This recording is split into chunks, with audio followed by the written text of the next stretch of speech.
C'est sur Facebook que tout se... Salam alaikum.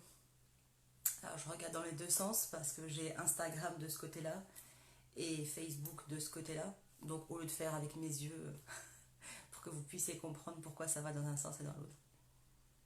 Salam alaikum.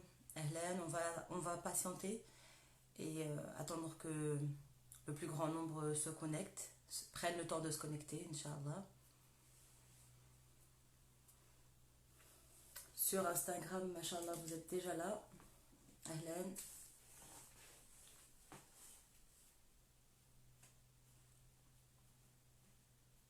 On va attendre que les frères et sœurs de la communauté de Facebook arrivent aussi.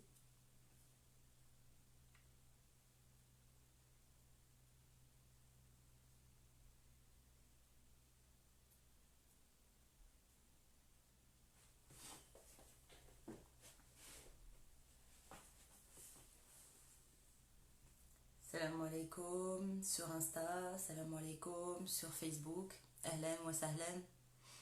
Bienvenue à chacun, bienvenue à chacune. On va continuer, Inch'Allah, notre voyage autour des différents types de personnalités, des différents modes de fonctionnement, euh, des continents, parce qu'on a parlé de continents émotionnels, on a parlé de continents mental, et on a parlé de continents instinctifs, ceux qui sont plutôt dans les tripes, dans la réactivité, dans ce qu'ils ressentent à l'intérieur d'eux, vraiment dans les tripes. On a vu les deux fois précédentes euh, les deux personnalités qui font partie du centre émotionnel, donc qui font partie du continent de l'émotion, du continent émotionnel. On va voir aujourd'hui la troisième et dernière personnalité qui fait partie de ce continent qu'on appelle le continent de l'émotion. رب اشرح لي صدري ويسر لي أمري واحلل عقدة من لساني يفقه قولي. Salam alaikum wa rahmatullahi ta'ala à chacun, à chacune. Ahlan wa sahlan à notre communauté d'Instagram et notre communauté de Facebook, nos frères et sœurs à travers le monde, j'imagine, en tout cas le monde francophone. Bienvenue à chacun, bienvenue à chacune. Notre objectif à travers la description et l'approfondissement, en fait, cette initiation autour des types de personnalités, des différents modes de fonctionnement, c'est de développer davantage de tolérance, de développer davantage de connaissances vis-à-vis des autres, vis-à-vis des attitudes, des comportements ou des réactions qu'on a autour de nous, avec ceux qui nous sont chers, avec ceux qui nous sont proches, quand on est en couple, en famille, avec nos frères et sœurs, nos parents, nos enfants, mais aussi dans le milieu professionnel, avec nos, nos collègues, nos patrons, nos employés. On a forcément affaire à ces différents modes de fonctionnement, à ces différents types de personnalités. Donc on va voir ensemble comment, comment ils réfléchissent, comment ils ressentent les choses, comment ils communiquent et pourquoi ils peuvent agir ou réagir de telle ou telle façon. Tout ça dans un objectif d'arriver à, à honorer les recommandations de Rasul alayhi salam dans le hadith, dans lequel il nous recommande par trois fois de ne pas nous mettre en colère, de ne pas nous mettre en colère et de ne pas nous mettre en colère. Pourquoi? Parce que c'est ce qui peut, euh, j'ai envie de dire, créer des failles dans notre identité, dans notre mode de fonctionnement. Donc on va s'éloigner de toute forme de situation, de toute forme euh, de relation ou d'environnement qui pourrait nous mettre en colère, Inch'Allah Ta'ala. Pour ça, on est obligé, on est invité en tout cas à nous connaître. Si on ne se connaît pas, on ne va pas pouvoir aller nettoyer ce qui ne va pas en chacun de nous. C'est le pourquoi et l'objectif de ces différents lives à travers les différents types de personnalités, de nous connaître pour pouvoir nous remettre en question et améliorer ce qui va moyen en nous. En d'autres termes, c'est aussi notre talon d'Achille. On a tous et toutes des domaines d'expertise et d'excellence, des domaines dans lesquels on se sent bien et on a un maximum de résultats pour un minimum d'énergie. Notre objectif là ensemble, c'est d'aller voir quel est le talon d'Achille qu'on peut colmater, améliorer et c'est le mois de Ramadan.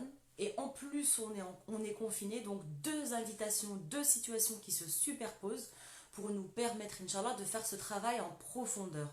On a un objectif, il y a déjà, Masha'Allah, une semaine, la première semaine de Ramadan est passée.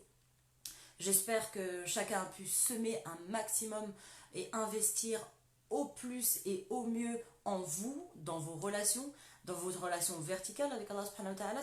Cette relation verticale, je le rappelle, c'est une invitation à vous mettre debout, à se mettre debout. Donc, qui dit se mettre debout, dit être actif, être en action, être dynamique dans votre vie, proactif, autour de vous et avec vous-même, Inch'Allah ta'ala. On a vu les deux premiers types de personnalités dans le centre émotionnel. Donc on a décrit ensemble, on a vu ensemble qu'il y avait trois continents.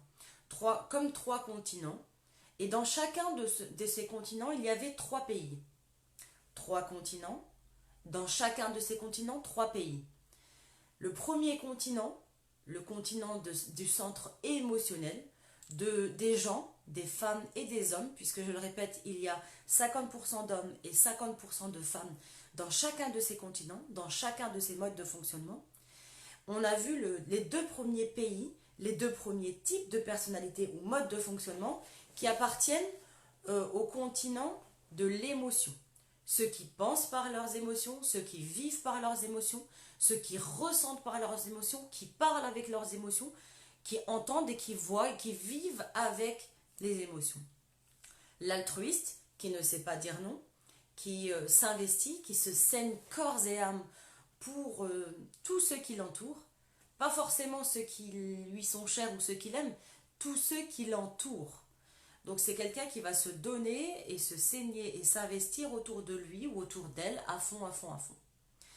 On a vu ensuite le tragico-romantique. Pourquoi on l'appelle tragique et pourquoi on l'appelle romantique? Parce que c'est la personnalité, c'est le pays parmi ces trois-là qui est au cœur de l'émotion, qui serait en fait, si on pouvait le décrire par des membres du corps humain, ce serait l'organe cœur. C'est celui qui bat, qui pense, qui réfléchit, qui entend avec son cœur. Donc ce tragico-romantique, pourquoi tragique? Parce qu'il aime quand ça va très très très très bien. Et il apprécie aussi quand il va très très très très mal. Curieusement, on a pu observer que chez les tragico-romantiques, même dans leurs phases les plus descendantes, ils restent très créatifs. Ça peut être même pour certains un moteur. C'est là qu'ils vont écrire des poèmes, c'est là qu'ils vont écrire des livres, c'est là qu'ils vont peindre, c'est là qu'ils vont être le plus actifs dans la transmission de leur savoir, à ce moment-là, très souvent aussi. Pourquoi? Parce que c'est un pic, puisque eux, ils sont tragiques, donc ça va très bien ou très mal, donc ces pics sont très nourrissants chez eux dans leur mode de fonctionnement. Romantique, pourquoi? Parce que c'est le type de personnalité qui arrive et qui apprécie, qui peut s'extasier, je prends souvent cet exemple, devant un morceau de fromage pendant des heures, pendant de longues minutes.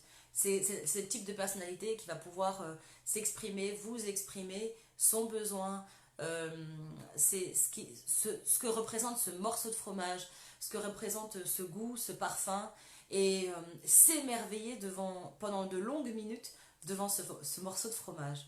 Ce morceau de fromage, ça peut être un verset, ça peut être un poème, ça peut être une relation, ça peut être une femme, un homme, un enfant. C'est quelqu'un qui s'extasie. Oui, alors je vois, ça peut être épuisant, effectivement. Parfois c'est énergivore, je le comprends, je l'entends, pour soi et pour ceux qui nous entourent aussi. Aujourd'hui, on va voir le dernier type de personnalité qui se trouve dans le continent de l'émotion.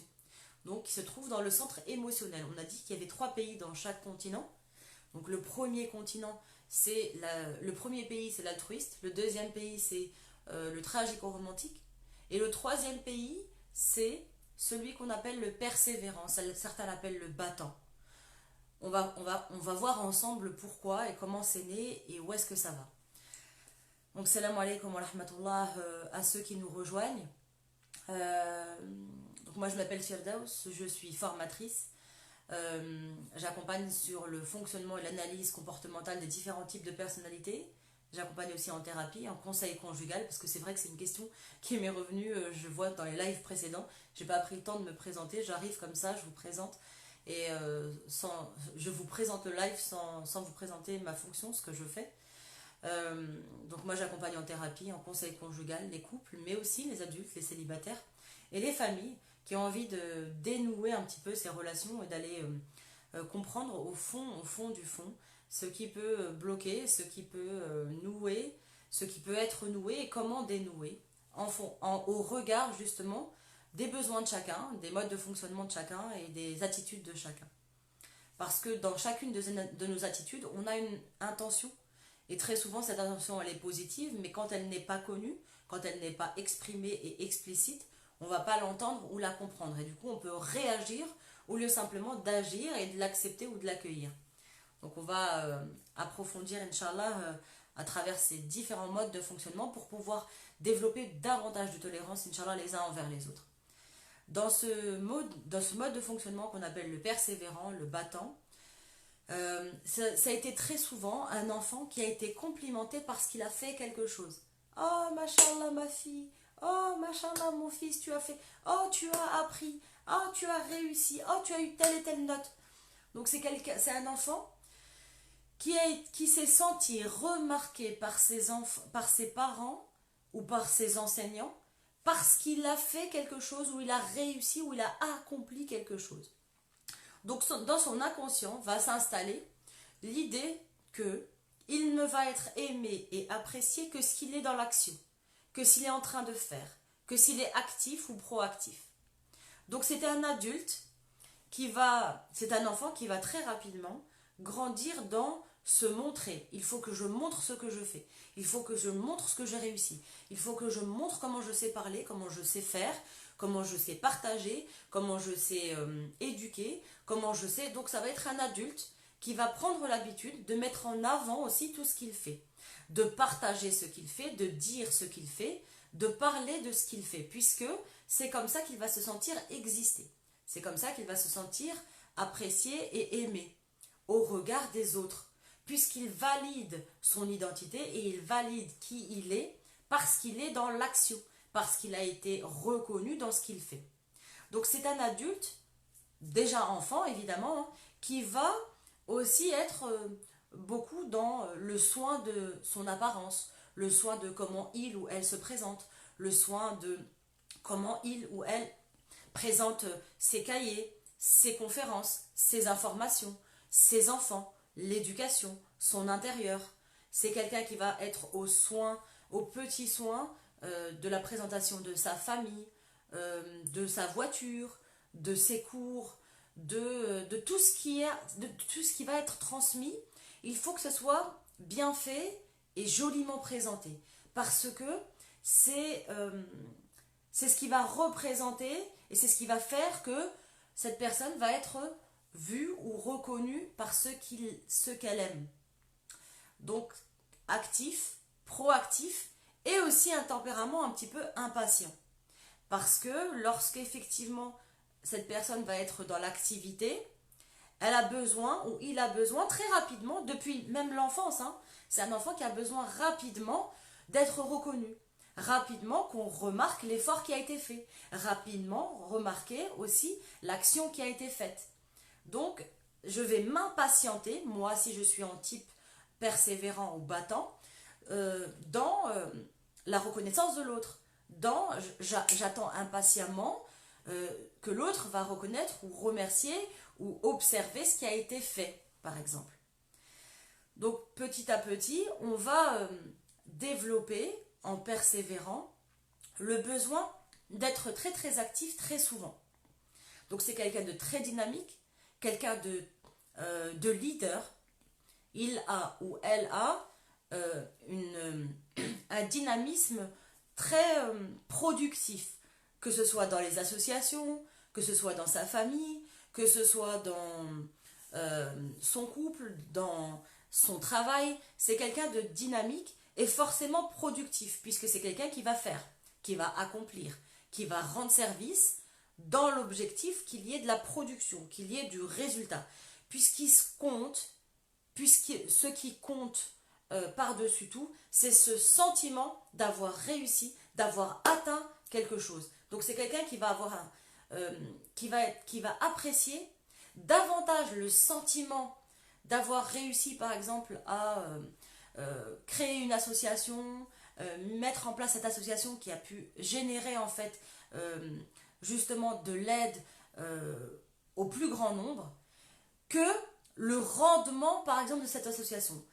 C'est une personne qui va plus faire attention à l'utilité, à l'objectif, que aux chiffres même de ce qui a été...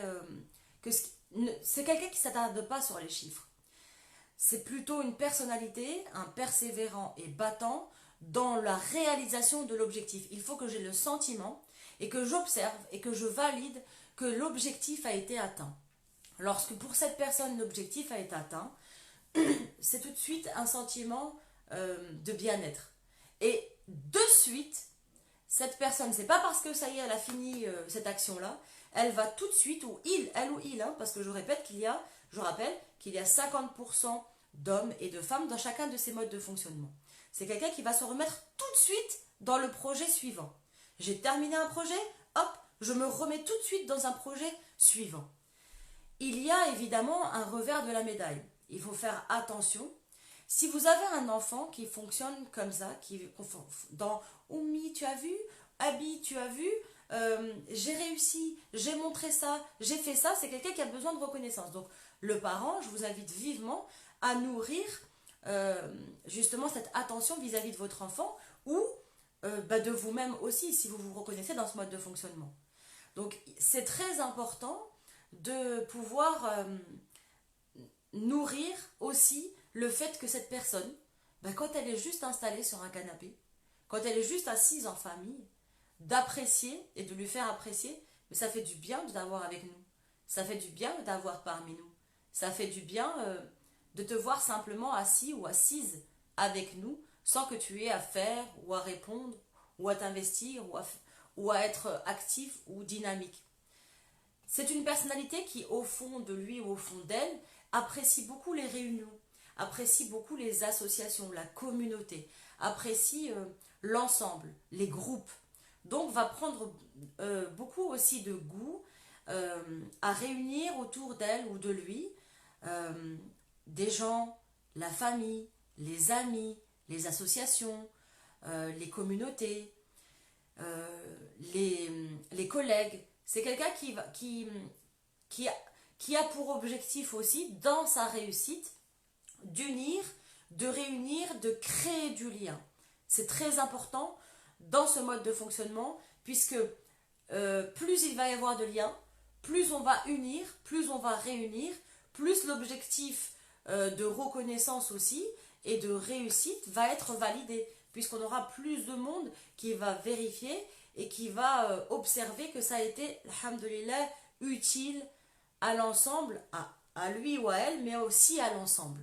Effectivement, c'est quelqu'un qui prend beaucoup les choses à cœur, puisque il s'investit ou elle s'investit corps et âme aussi très longtemps. Et pourquoi on l'appelle le persévérant ou le battant? C'est qu'il va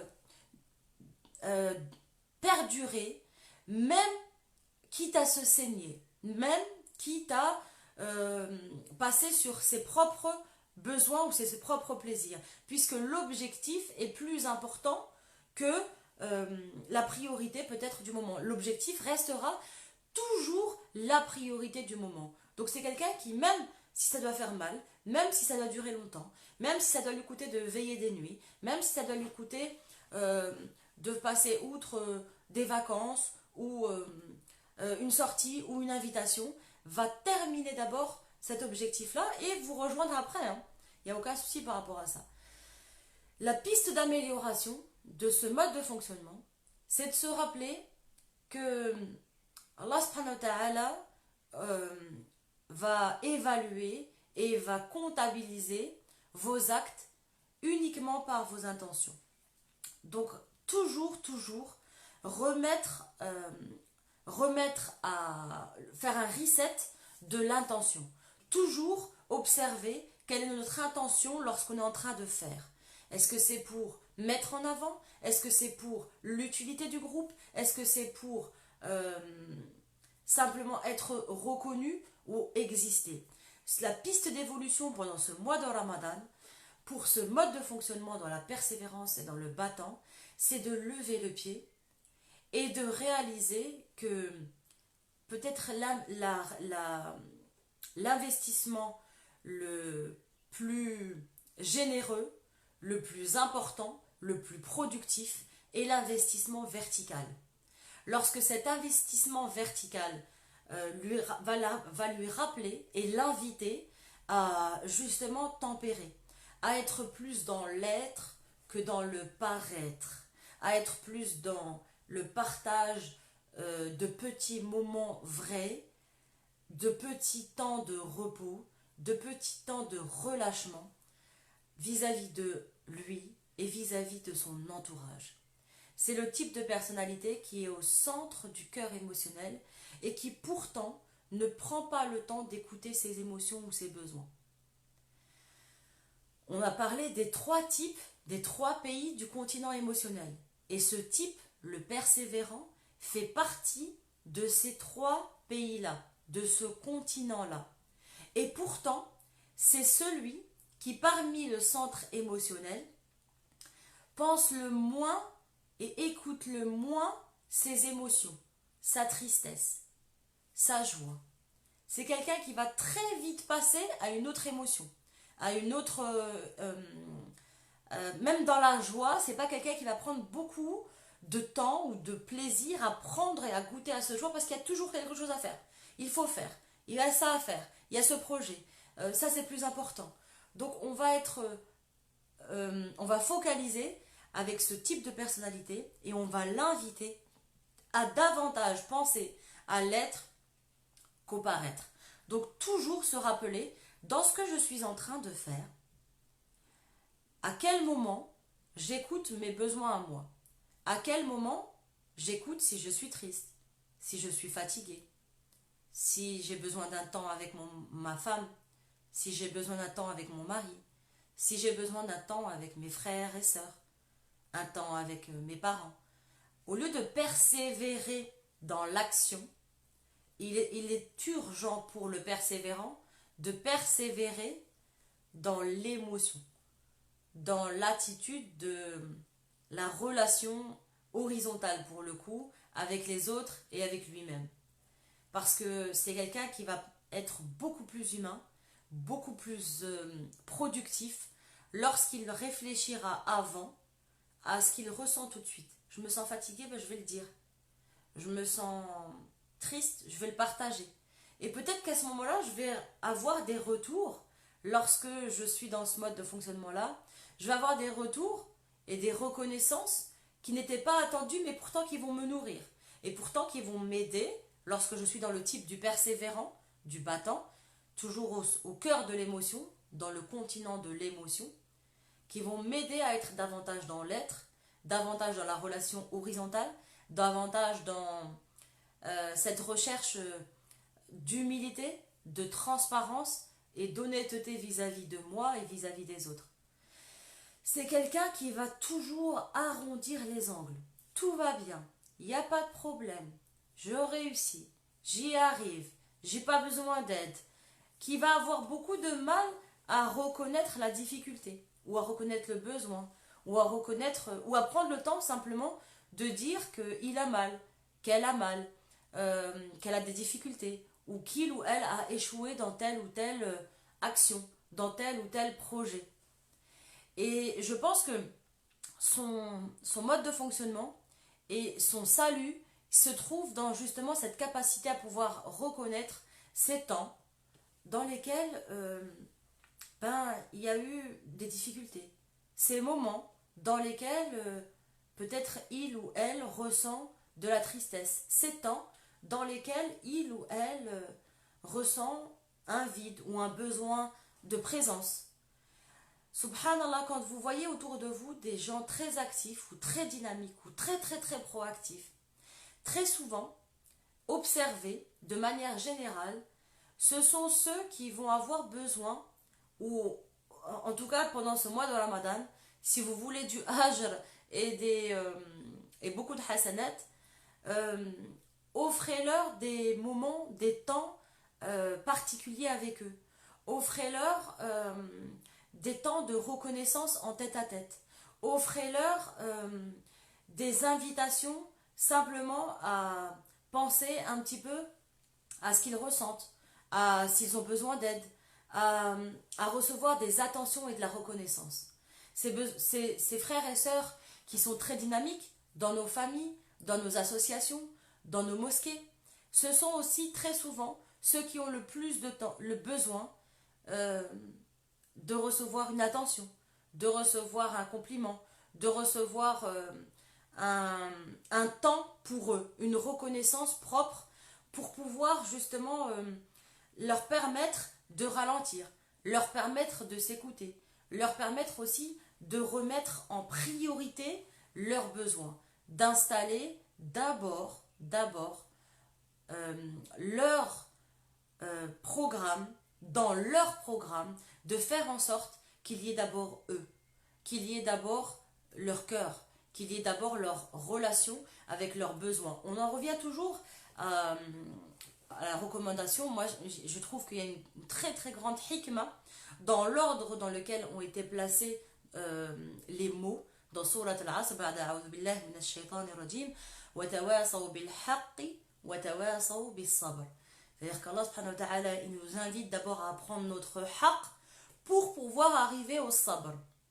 Donc si on veut inviter ces gens qui sont très dynamiques, nos frères et sœurs qui s'investissent beaucoup dans leur famille, dans leurs associations, dans leur communauté, si on veut les inviter à penser davantage à leur haqq, à leurs besoins, et pour arriver à une patience en toute humilité, il faut justement les piquer et leur montrer que parfois leur haqq il n'a pas été pris, leur haqq n'a pas été goûté, leur haqq dans ce temps pour eux-mêmes, dans ce temps de l'être avant du paraître, dans ce temps de l'être avant l'activité, c'est se respecter soi pour mieux respecter les autres, Inch'Allah Ta'ala. Si on respecte d'abord ce besoin-là, ce haqq-là, on va pouvoir davantage justement investir dans une relation plus saine, dans une relation plus sereine vis-à-vis des autres et avec les autres. C'est primordial, c'est vital, c'est de l'ordre...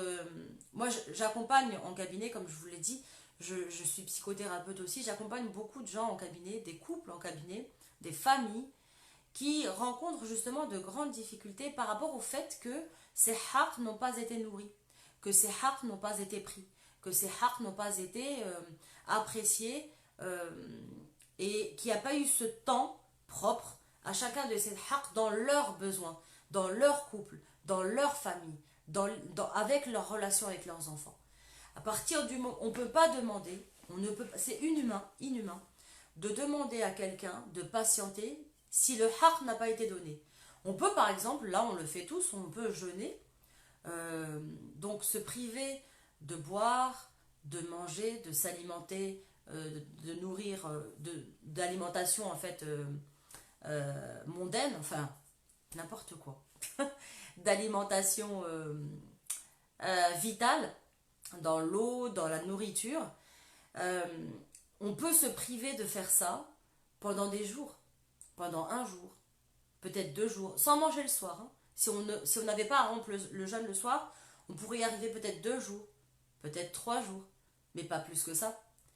La problématique aujourd'hui, c'est que autour de nous, dans nos familles, dans nos associations, dans notre communauté, on demande parfois à certains de jeûner sans rompre le jeûne, bien parfois beaucoup plus longtemps que ce qui est humainement possible, que ce qui serait humainement acceptable.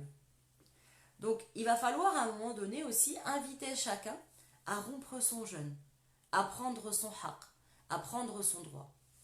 Pour ça, être davantage dans l'être que dans le paraître, être davantage dans l'écoute que dans le don parfois. C'est vrai qu'on donne, c'est vrai qu'on a une culture et une éducation, et dans notre environnement, on nous invite, on nous a éduqués à prendre soin d'abord des autres, à prendre soin d'abord de nos frères et sœurs, de nos parents, de nos amis, de notre communauté.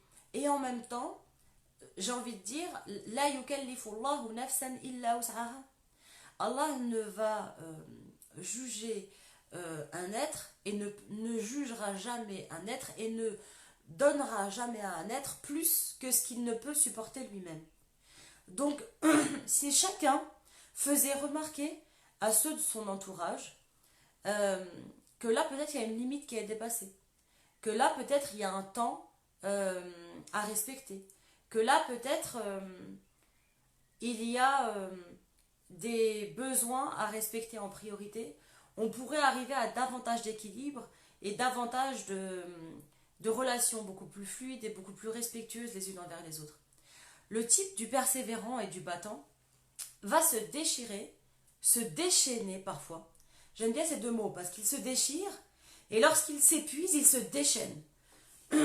Donc ça c'est important de l'entendre. Parce que lorsque vous avez le sentiment effectivement de donner, d'être actif et proactif, vous allez le faire longtemps.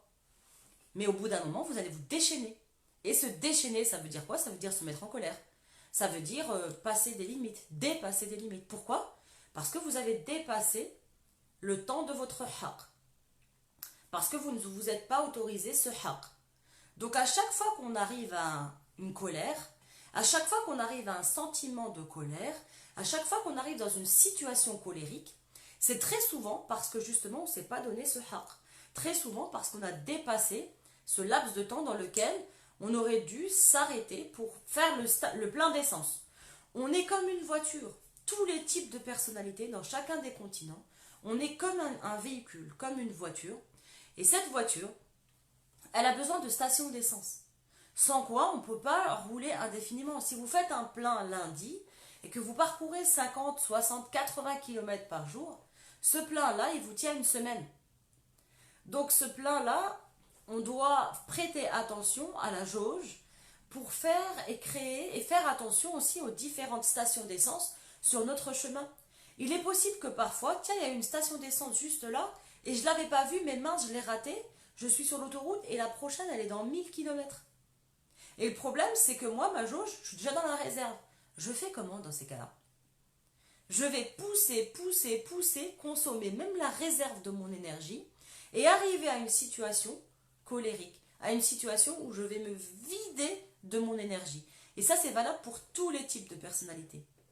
Faire attention aux jauges, à la jauge d'essence, à la réserve, faire attention aux stations d'essence va nous permettre à chacun d'éviter ces zones de colère, d'éviter ces zones qu'on appelle aussi des burn-out, dans lesquelles on se lâche complètement, dans lesquelles on va s'autoriser à s'épuiser, s'autoriser à exprimer aussi cet épuisement.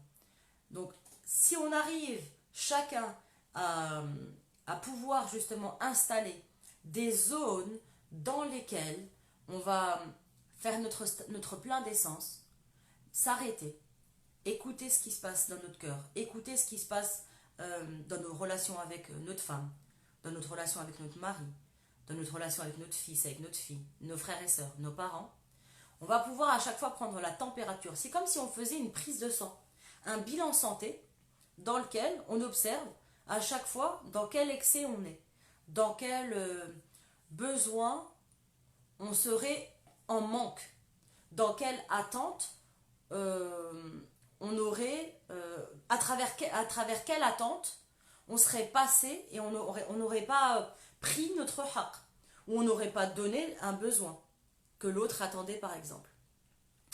Donc, il faut gérer les orages, exactement.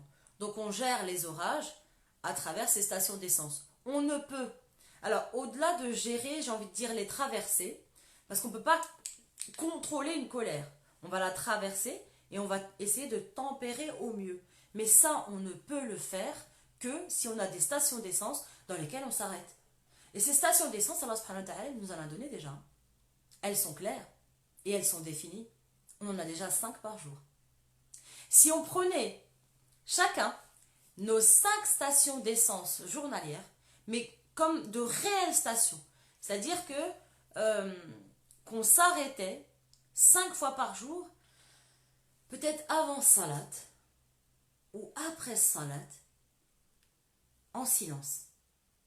Un temps de dhikr et un temps dans lequel je me dis, bon, bah, depuis ce matin, qu'est-ce qui s'est passé? Qu'est-ce que j'ai dit? Qu'est-ce que j'ai fait? Qu'est-ce que j'ai envie de faire? J'ai besoin de quoi? Pourquoi là, il y a quelque chose qui ne va pas dedans? Ce sont 5 stations d'essence dans lesquelles Allah subhanahu wa ta'ala nous invite. Aujourd'hui, il y a beaucoup de thérapies qui voient le jour, la sophrologie, la méditation, la respiration. On nous invite à apprendre à respirer, à méditer. Mais Allah subhanahu wa ta'ala nous a déjà proposé justement ces temps de méditation, ces temps de respiration. Parce que c'est salat, Rasul il le disait, Arihna biha ya Bilal. Repose-nous, détends-nous avec ya Bilal. Ça veut dire quoi? Ça veut dire que cette salat, ça doit être un temps dans lequel je me repose. Ça doit être un temps dans lequel je me détends. Ça doit être un temps dans lequel je respire. Ça doit être un temps dans lequel je fais le plein, comme une station d'essence. Et c'est pour ça que je vais arriver à passer à autre chose après. Et aujourd'hui, malheureusement, ce sont des temps qu'on vole rapidement. On s'en sert pas à bon escient.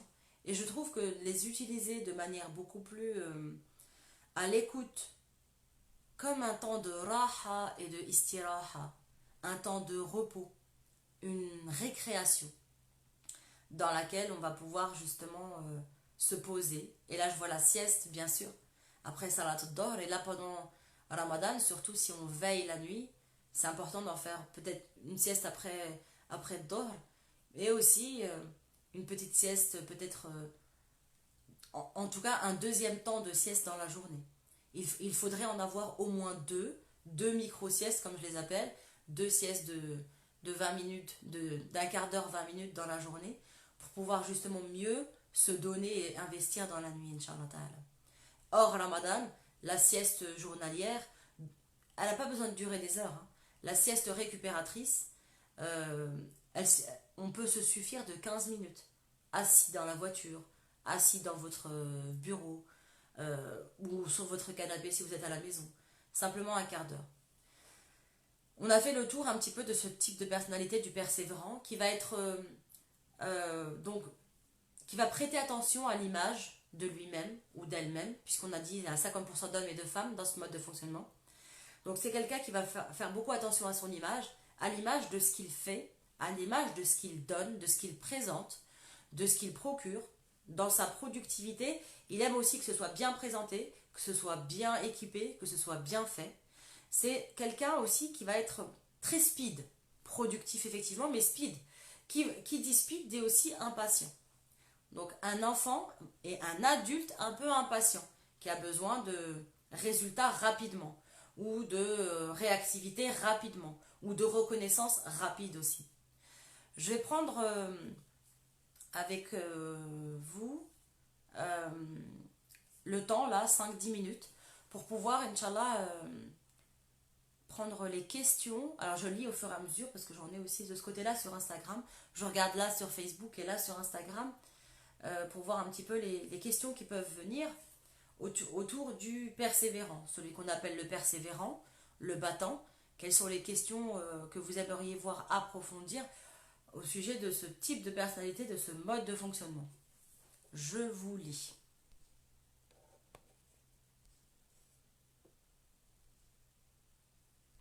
Autour de une lecture. Alors oui, il y en a qui proposent une lecture, une écriture thérapeutique, c'est très bien aussi, machallah. On peut écrire, on peut lire. Ce sont des temps de station d'essence aussi, ce sont des temps de repos, effectivement. Alors il y en a qui me disent impossible, la sieste pour moi c'est 2 heures. Effectivement, j'en ai comme ça dans mon entourage pour qui 20 minutes c'est compliqué. Mais je vous assure que c'est un entraînement, je pense. Au départ, peut-être mettre un réveil. Et au fur et à mesure, vous allez voir que votre réveil, il sera biologique en vous, Inch'Allah Ta'ala. Alors, est-ce que je peux vous contacter en privé? Oui, c'est possible, Inch'Allah, via ma page Facebook, donc Firdaus Motivation, ou sur Instagram. Vous avez Firdaus Motivation avec un S. Je réponds, alors je suis beaucoup plus réactive sur Instagram si vous voulez, mais je réponds aussi sur Facebook. Pour ceux qui souhaitent, euh, je comprends qu'on puisse avoir des questions plus personnelles, Euh, voilà. Alors, inspirer et respirer, oui, pour tous les types de personnalités et pour chacun des types de personnalités, c'est très important. Alors, est-ce que c'est une personnalité qui se plaint? C'est une personnalité qui peut se plaindre, mais pas que. C'est aussi une personnalité qui peut critiquer, puisque c'est quelqu'un qui est très actif et très dynamique. C'est quelqu'un qui est productif, donc qui fait et qui sait faire, et qui lorsque c'est pas dans qui n'est pas dans une espèce d'équilibre ou d'évolution, c'est quelqu'un qui va se mettre peut-être à critiquer aussi ce qui est fait autour des autres. Oui, mais elle fait pas, oui, mais lui, il fait pas, oui, mais c'est quoi ça, on aurait pu faire mieux. Donc c'est quelqu'un aussi qui est très ambitieux depuis très jeune, qui au bac à sable, quand il y en a un qui fait un petit bac à sable, lui il va arriver, ou elle va arriver à faire un grand château, un grand bac à sable, un grand château dans le bac à sable, parce que c'est mieux de faire des grands, parce que c'est plus. Donc c'est quelqu'un qui a de grandes ambitions, de grands rêves, qui rêve de belles compagnies, de belles vacances, de belles associations, qui même quand il réfléchit à mosquée, c'est réfléchi à une mosquée multi-polyvalente, avec vraiment une gestion toute option, optimisation de tout. Donc c'est au niveau de l'ambition, c'est quelqu'un qui est très ambitieux, donc qui pourra effectivement se plaindre quand ce n'est pas fait, ou critiquer lorsque l'ambition n'est pas atteinte. Oui, on peut retrouver ces modes de fonctionnement aussi. Je prends les questions par là.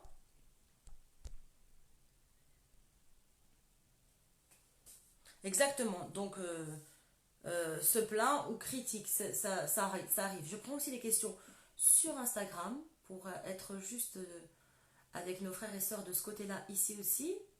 Même si, Inch'Allah. Alors, sachez que je lis toutes les questions et j'y répondrai au fur et à mesure dans les prochains lives. Et si le temps ne nous permet pas d'y répondre dans les lives, je ferai des vidéos pour répondre à ces différentes thématiques. Parce que parfois, une question, c'est compliqué d'y répondre enfin, c'est l'écorcher. C'est ne pas respecter la personne et ne pas respecter surtout la thématique de donner juste une phrase comme ça. Parce qu'en fonction d'un contexte, d'un environnement et d'une situation, cette question, elle peut même mener à être une thématique abordée. Donc j'y répondrai à travers une vidéo sur mon compte YouTube, Inch'Allah Ta'ala. Parce que souvent ce sont des thématiques familiales, des thématiques relationnelles, de difficultés de couple, des relations parents-enfants ou dans les fratries, ou des relations même professionnelles. Donc on peut aborder ça de manière beaucoup plus approfondie à travers des vidéos, Inch'Allah Ta'ala. Alors, dans chaque personnalité, j'imagine qu'il y a un moment où il y a un manque de confiance en soi. Oui, tout à fait. Tout à fait. Euh, on a chacun notre faille, on a chacun notre talon d'Achille, quel que soit notre type de personnalité et notre mode de fonctionnement, bien évidemment. Et on va avoir justement ces phases descendantes dans lesquelles on va baisser dans l'estime. Donc, en fonction de notre type de personnalité et de notre domaine d'excellence, par exemple le 2, le type 2, l'altruiste, va être beaucoup dans le don de lui-même, beaucoup dans le don, beaucoup dans le faire, rendre service. Et lorsqu'il le fait moins, ou qu'il peut moins le faire, ou qu'il est moins reconnu, va baisser dans son estime de lui-même, dans sa confiance en lui. Parce qu'il fait moins, parce qu'il donne moins, parce qu'il est moins dans justement cette reconnaissance du coup. Pareil pour le tragico-romantique. Lorsqu'il est moins reconnu dans sa particularité, dans sa différence, moins reconnu dans son originalité, et il va aussi, il ou elle, hein, parce que ça peut être une femme ou un homme, il ou elle va justement perdre de sa confiance en lui-même ou sa confiance en elle-même.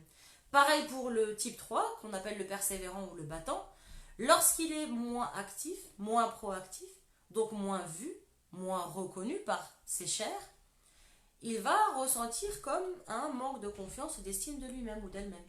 Pourquoi? Parce que moins actif, moins proactif, moins dynamique. Donc lorsque la personne fait moins ce qu'elle a l'habitude de faire, peut tomber dans ce besoin d'estime, ce manque d'estime. Et c'est pourquoi c'est important, voire même vital, je le dis, je le redis, de nourrir l'être, de se nourrir soi.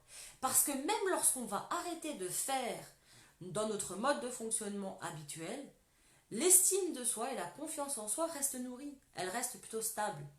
Alors que lorsqu'on est dans l'excès de notre mode de fonctionnement, dans ce qu'on pourrait demander ou avoir besoin, et qu'on diminue pour évoluer, hein, pour mettre le curseur au milieu et ne pas être dans l'excès, on peut ressentir ce manque de confiance. Je rappelle toujours cet exemple qui est très parlant pour moi. Une qualité menée à son extrême peut devenir un défaut. Si je suis économe et que j'économise, je risque de devenir quoi? Si je suis économe à l'extrême et que je fais que de l'économie du matin au soir, que je fais que économie, je deviens radin. Donc si je suis altruiste, que je donne, que je m'occupe de tout le monde, que je rends service à tout le monde, eh bien je peux devenir envahissant. Si je suis tragico-romantique et que je veille surtout à mes émotions, à ma profondeur, que je veux que vivre dans la profondeur des émotions et dans toutes les relations, dans tout ce que je fais, j'ai besoin qu'il y ait beaucoup de profondeur, beaucoup de recherche de sens, mais au-delà de l'humainement possible, je risque de devenir de plus en plus bizarre aux yeux des autres. Et peut-être m'isoler aussi, avoir une difficulté relationnelle. Lorsque je suis persévérant, battant, et que je passe mon temps à faire, montrer que j'ai réussi, que j'ai accompli, que j'ai réussi à monter cette association, machallah j'ai construit cette mosquée, machallah j'ai fait ça avec mes enfants, j'ai fait ça dans ma cuisine, j'ai fait quelque chose. On peut être trop dans le faire et devenir orgueilleux, devenir même presque comme un peu mytho, dans le sens où je vais arrondir toutes mes réussites, toutes mes actions pour montrer qu'elles sont bien, même s'il y a une défaillance, même si, c'est un risque. Il faut le prendre en considération. Tout excès va amener à un excès dans justement ce qui est autorisé par Allah subhanahu wa ta'ala et dans ce qui nous est autorisé pour avoir des relations humainement fluides et transparentes et respectables avec les autres. Inch'Allah ta'ala. Je regarde les questions par ici aussi.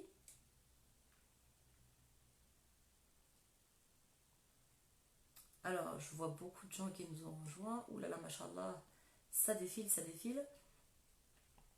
Alors, des questions. Est-ce que c'est une personne avec une double personnalité et compétitive? Oui. Le type de personnalité persévérant, battant est quelqu'un de très compétitif, compétiteur, évidemment. Puisque c'est quelqu'un qui va évaluer et mesurer, qui ne peut mesurer le degré de sa réussite qu'en fonction de ce qui est fait autour. Donc si je ne regarde pas autour de moi, je ne vais pas pouvoir mesurer mon degré de réussite. Donc c'est la compétitivité chez le persévérant et le battant va être une source effectivement de jauge. C'est comme ça qu'il prend ou elle prend la température pour voir et mesurer à quel niveau il ou elle est. Donc il y a un bon côté, c'est que ça tire vers le haut, qu'on a envie de toujours... c'est son ambition. Hein. Le côté ambition va justement être nourri par ça et à travers ça. Et il y a un côté talon d'Achille extrême qui peut être aussi justement arrivé au défaut, qui lorsque je suis que dans la compétition, je tombe dans le paraître. Je ne suis plus moi-même et je peux tomber dans un excès. La compétition est bien parce qu'effectivement, il faut prendre la température. Il faut voir ce qui se fait autour de nous, les matériaux utilisés pour la construction d'une maison, la construction d'une association, d'une mosquée. On regarde et on optimise les carburants utilisés dans les voitures. On voit en fait si la compétition et la compétitivité, elle est mesurée pour le bien-être de l'ensemble, bismillah. Si elle vous bouffe à l'intérieur et qu'elle bouffe votre entourage, là vous tombez dans un excès qui devient, et vous tombez dans le pathologique du type de personnalité. Alors, comment on peut les amener à la patience et l'acceptation, surtout quand c'est un parent qui exige de nous-mêmes? Ah oui, c'est une excellente question ça. Lorsque je suis parent de type persévérant et battant, et que j'ai un enfant qui ne va pas à ce rythme-là, j'ai un enfant qui n'avance pas ou qui n'est pas aussi pushy, dynamique, Pepsi que moi, je risque de détruire et de fracasser son estime de lui-même ou sa confiance en lui. Pourquoi? Parce que je vais pointer et montrer sans cesse que c'est un incapable ou que c'est une incapable. Puisque, mais t'aurais dû faire ça, mais t'aurais pu faire ça, mais pourquoi t'as pas fait ça? Donc c'est très dangereux pour un parent ou un patron ou un employé ou un collègue qui va tout de suite, toujours, souvent pointer ce qui n'a pas été fait, ce qui n'a pas été dit, ou comment ça a été présenté, ou c'est trop nul, rabaisser du coup l'estime des autres. Donc je ne gonfle pas mon estime de moi aux dépens de celle des autres. Au contraire, je vais aider, soutenir, montrer peut-être comment pouvoir le faire mieux, ou donner une idée pour la fois prochaine, mettre en appétit pour la fois prochaine. Mais jamais, jamais, au grand jamais, dénigrer au profit de montrer la compétition ou ce qui a été fait en parallèle. On dévalorise ni un enfant ni un adulte. On dénigre ni un enfant ni un adulte. Alhamdulillah, Allah subhanahu wa ta'ala vous a donné cette compétence et cette capacité de pouvoir le faire. Vous pouvez tirer, vous pouvez aider, bismillah. Faites-le avec plaisir et dans une juste mesure. À partir du moment où ça rentre dans une espèce de compétition à montrer ou à démontrer que l'autre fait moins ou que vous faites mieux, il n'y a plus aucun intérêt en fait. Tout devient peanuts, ça vaut plus rien. Donc, innamal a'malu binniyat, Allah subhanahu wa ta'ala il jauge et juge que par vos intentions et uniquement pour vos intentions. Donc, lâcher prise, s'écouter, prendre ses stations d'essence permet justement d'être un parent beaucoup plus à l'écoute de ses enfants, d'être un parent beaucoup plus bienveillant et respectueux du besoin des autres. Et donc vous allez plus nourrir l'estime de votre enfant et la confiance en votre enfant lorsque vous allez lui dire oh, machallah, c'est très bien ce que tu as fait là. Et t'imagines, regarde, j'ai une idée pour la fois prochaine, si tu as envie, regarde, je te propose, tu pourrais faire ça et ça. Qu'est-ce que t'en penses? Oh, c'est trop bien Abi, oh, c'est trop bien Oumi, et on pourrait même faire ça et ça. Et donc, voilà, semer une graine, non pas détruire quelque chose qui a été fait, mais semer une graine pour le projet prochain, le travail, l'exercice, le service qui va être rendu une prochaine fois avec plaisir, ça oui. Je reprends des questions par là. Alors, comment on peut les amener à la patience et l'acceptation? Ça vient évidemment avec les stations d'essence. Hein. Plus on va multiplier les stations d'essence, plus on va multiplier justement ces moments dans lesquels on s'arrête, ces moments dans lesquels on prend du temps pour soi, à travers par exemple, si on prend ne serait-ce que 5 minutes avant et après chaque salat, ou avant ou après chaque salat, pour se reposer, fermer les yeux, juste penser à ce qu'on aimerait maintenant, à ce qu'on va faire pour l'avoir, Inch'Allah, à ce qu'on va dire peut-être à quelqu'un. Juste se reposer ou faire un vide à un moment là, c'est arriver à patienter davantage, à développer justement cette patience avec les autres, avec soi et avec les autres. Comment apporter de l'empathie à son parent de type 3, donc type persévérant, acharné au travail avec lui-même. Encore une fois, c'est une prise de conscience. Hein. Plus on avance dans l'âge, bien évidemment, plus c'est compliqué d'arrondir et d'équilibrer les excès de notre mode de fonctionnement. Vous imaginez bien que si j'ai 20 ans ou 30 ans, je vais avoir un peu plus de facilité, voire même 40 ans, à remettre en question certains de mes excès. Par contre, si j'arrive à 65 ans, 70 ans, il y a quand même 65 ans, 70 ans d'habitude. Ça fait 70 ans que je fais comme ça. Je vais pouvoir écouter ce dans quoi j'étais dans l'excès, mais ça va être très difficile pour moi, voire même crucifiant, j'aime bien ce terme, ça te fracasse, de changer ou de diminuer. Donc il va falloir être tolérant, évidemment. Maintenant, il y a quand même une idée, une graine à semer, c'est de dire et de reconnaître. De toute façon, à chaque fois qu'avec le persévérant, vous aurez reconnu ce qu'il a fait, et vous aurez vu et dit avec votre bouche ce qu'il ou elle a fait, ça va diminuer ce besoin de courir. C'est comme si, alhamdoulilah, ils ont vu. C'est bon.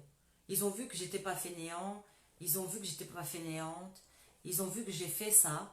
Alhamdulillah. Donc ça leur permet aussi d'arrêter et de diminuer. Donc c'est aussi une manière de les faire ralentir. Si vous voulez faire ralentir, dites ce que vous voyez. Du coup, ils accusent réception et ils vont être moins dans le je cours vers quelque chose d'autre encore. Je prends d'autres questions au fur et à mesure. Alors je regarde sur Instagram aussi. Peut-on changer de type au fur et à mesure des années? C'est une question qui me revient souvent. Et à cette question, je donne la même réponse souvent aussi.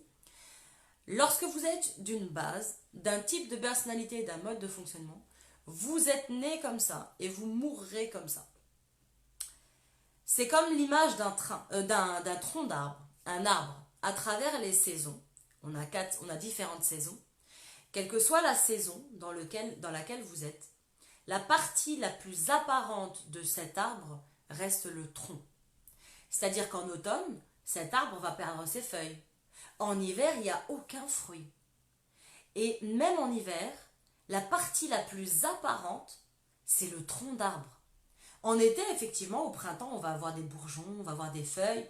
En été, on va avoir des fruits sur cet arbre. Mais quand arrive l'automne et l'hiver, on le voit à nu.